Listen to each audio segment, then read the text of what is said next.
Welcome to Penrose Learning, where we make understanding easy. You have the adapter and HDMI cable in hand. Plug the adapter into your iPhone first so the phone recognizes the hardware. Next, insert the HDMI cable into the adapter's HDMI port and route the cable to the TV. Once done, attach the HDMI plug to the TV's HDMI input labeled HDMI 1 or HDMI 2 to avoid confusion. Make sure the adapter's charging pass-through is free if you need power. This setup starts the signal chain and prevents flicker or handshake errors. With cables connected, use the TV remote to select the HDMI input you used.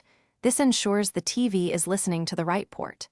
If you experience no signal, connect the adapter's USB power. Some adapters need power to maintain a stable HDMI handshake. Once the adapter has power, your iPhone should automatically mirror or extend to the TV.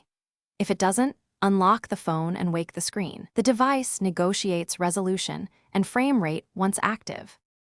Now choose whether to mirror your entire screen or play video from an app that supports external displays. Many players send full-screen output automatically. Make sure TV audio is set to the HDMI input and raise iPhone volume. If audio is missing, check both TV and phone volume settings.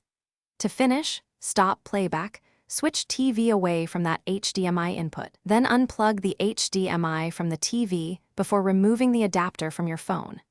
If you see no picture,